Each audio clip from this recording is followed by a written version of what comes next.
Hello and welcome class 7th to your history class. So students, as we are discussing about chapter 3rd of your book, that is the Delhi Sultans. So students, हम Delhi sultans के बारे में पढ़ रहे हैं and the previous lecture we have read about the 5 dynasties under Delhi Sultanate. Okay, so students, in today's lecture we are going to study about a topic that is finding out the Delhi Sultanate.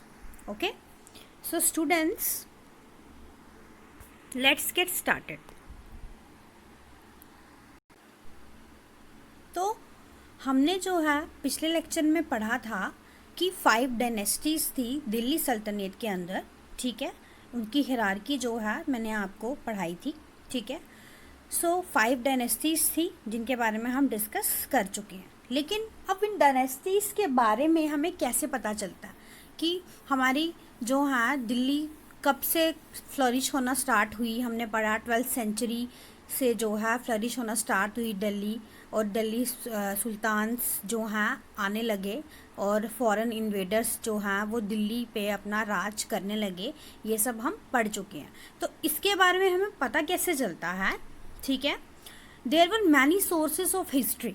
ठीक है, हमने पहले भी अपने first chapter में ही पढ़ा था कि हमारे हिस्ट्री के बहुत सारे सोर्सेज हैं जिनके थ्रू हमें पता चलता है कि हिस्ट्री में क्या क्या था.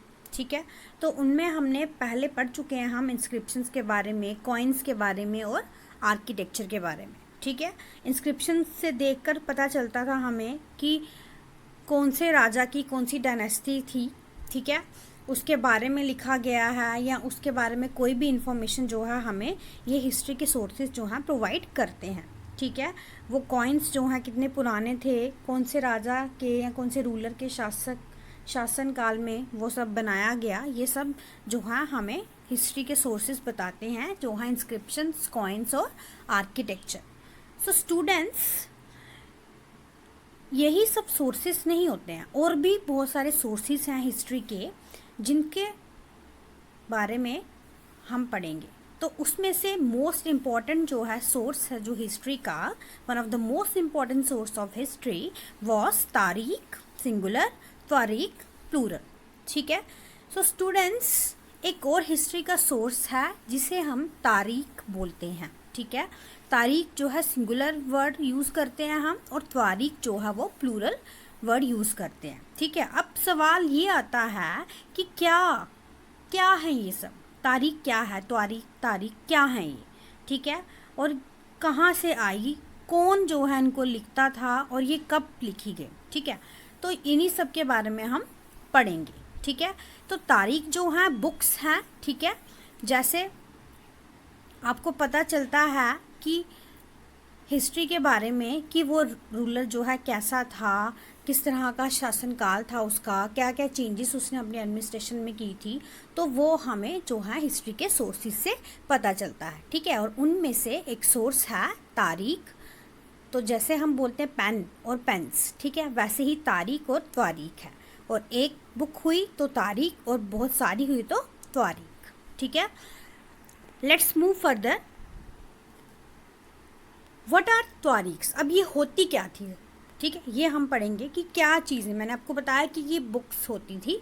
ठीक है, tarikh are the histography containing history written by the learned man.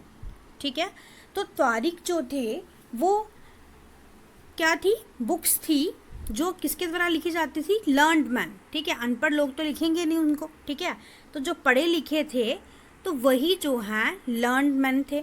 ठीक है, वही जो है इन बुक्स को लिखते थे. तारीख जो है एक हिस्टोरियोग्राफी मतलब जो हिस्ट्री जिस पे कंटेन होगी, जिसमें कंटेंट हिस्ट्री का होगा, वो लिखे जाएंगी हिस्ट्री के बारे में, उन्हीं को क्या बोलते हैं, तारीख बोलते हैं. ठीक है, और ये आपने याद रखना है कि लर्न्ड मैन के द्वारा ही लिखी जाती थी. ठीक है, लर्न्ड मैन कौन हो गए उस टाइम पे, सेक्रेटरीज, एडमिनिस्ट्रेटर्स, ठीक है, पोइट्स और कोटियर्स. ठीक है, तो ये सब जो थे ये लर्न्ड पर्सन्स थे रूलर्स के किंगडम में, ठीक है। तो सेक्रेटरीज जो जिनको अपॉइंट जो है राजा करता था अपने किसी डिपार्टमेंट के अंदर, उस डिपार्टमेंट को संभालना है, ठीक है। तो वो सेक्रेटरीज हो गए, एडमिनिस्ट्रेटर्स जो एडमिनिस्ट्रेशन को संभालते थे, ठीक है। पोइट्स जो पोइम्स लिखते थे, कोर्टियर्स, ठीक है। तो जो राज्यसभा में उनके साथ बैठते थे, ठीक है। तो ये सब जो थे लर्नड पर्सन्स थे जो तारीख जो हैं या तारीख कह सकते हैं, इनको लिखा करते थे, ठीक है। दीज तारीख्स वर सिमिलर टू मैन्युस्क्रिप्ट्स, ठीक है। तो ये तारीख जो थी ये किसकी तरह है? मैन्युस्क्रिप्ट्स की तरह है। मैन्युस्क्रिप्ट्स आपने पढ़े फर्स्ट चैप्टर में ही, सेकंड चैप्टर में भी इनकी डिस्कस हुआ इनके बारे में, ठीक है। तो मैन्युस्क्रिप्ट्स जो हैं वो भी क्या होती थी? लर्नड ब्राह्मण के द्वारा लिखी जाती थी, ठीक है। और वहाँ उसमें भी राजा के बारे में लिखा जाता था। वो भी एक हिस्ट्री का बहुत ही अच्छा सोर्स है जिनसे हमें हिस्ट्री के बारे में पता चलता है। और वैसे ही सिमिलर टू मैन्युस्क्रिप्ट्स तारीख्स were also these kind of books, ठीक है। तो ये भी हमें राजा के बारे में बताती थी, राजा के शासनकाल के बारे में, और बहुत सारी डिटेल्स हमें प्रोवाइड करती थी। और अब जैसे देखो कि मैन्युस्क्रिप्ट की बात की यहाँ पे, तो मैन्युस्क्रिप्ट्स आपको पता है कैसे लिखी जाती थी? एक लर्न ब्राह्मण्स जो हैं लिखते थे, वैसे ही यहाँ पर लर्न मैन के द्वारा जो है वो तारीख जो है लिखी जाती थी, ठीक है। तो जैसे मैन्युस्क्रिप्ट लिखी जाती थी, वहाँ पे प्रिंटेड प्रेस जो है नहीं आई थी तब, तो मैन्युस्क्रिप्ट लिखी जाती थी, हैंड रिटन होती थी। वैसे ही तारीख भी क्या होती थी? हैंड रिटन होती थी, ठीक है, जिनको हाथों से लिखा जाता था, ठीक है। कोई प्रिंटिंग प्रेस नहीं थी। तो 4 stages in the making of manuscript, और 4 स्टेजेस जो हैं जो मैन्युस्क्रिप्ट को बनाने में यूज़ होती थी, वही तारीख ही एक ही सिमिलर है, ठीक है। तो फर्स्ट स्टेप क्या होता था? प्रिपेयरिंग फॉर द पेपर, ठीक है। पहले पेपर को प्रिपेयर किया जाता है। देखो यहाँ पे कैसे प्रिपेयर हो रहा है पेपर, ठीक है। उसके बाद नेक्स्ट जो है राइटिंग द टेक्स्ट। फिर जो है जो लर्नड मैन थे वो क्या करते थे? उस पेपर पे, जो बना हुआ पेपर था, उसके ऊपर क्या करते थे? लिखते थे, जो भी उन्होंने डिटेल जो है लिखनी है, ठीक है। देन उसके बाद क्या होता था? Melting gold to highlight important words and passages, ठीक है। तो अब देखो, अभी अगर हमने कुछ लिखना हो, ठीक है, तो या फिर हमें उसको हाईलाइट करना हो, कुछ ऐसी इंपॉर्टेंट लाइंस होती हैं जिनको हमें क्या करना होता है? हाईलाइट करना होता है, ठीक है। तो हम क्या करते हैं? हाईलाइटर्स का यूज़ करते हैं, पेन्स का यूज़ करते हैं, जिससे वो इंपॉर्टेंट लाइन जो है सामने हमें ईजिली दिख जाए, ठीक है। तो लेकिन उस टाइम पे ऐसा नहीं होता था। तो वो हाईलाइट कैसे करते थे? उनको गोल्ड से करते थे, ठीक है। गोल्ड को पिघलाते थे, ठीक है। गोल्ड को पिघलाकर लिक्विड फॉर्म में लाते थे। उससे जो है वो क्या करते थे? वहाँ पर जो इम्पोर्टेंट पैसेजेस हैं, इम्पोर्टेंट वर्ड्स हैं, उनको अंडरलाइन करते थे, ठीक है। और उसके बाद क्या होता था?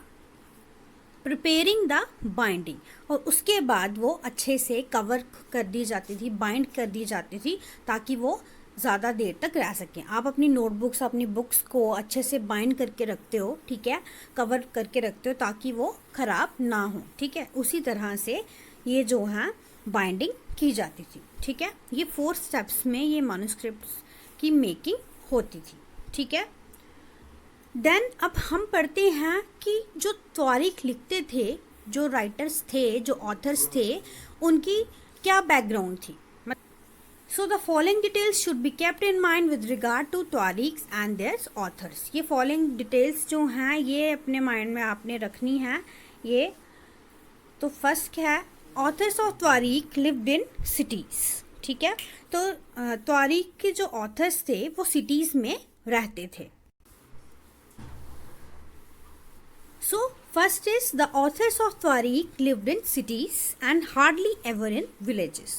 तो तारीख के जो ऑथर्स थे वो सिटीज़ में रहते थे, ठीक है। मेनली जो दिल्ली की मेन सिटीज़ थी, ठीक है, सेंट्रल जो सिटीज़ थी वहाँ पर ही रहते थे, और विलेजेस में कम ही रहते थे, विलेजेस में नहीं रहते थे, ठीक है। They often wrote their histories for sultan in hope of rich rewards.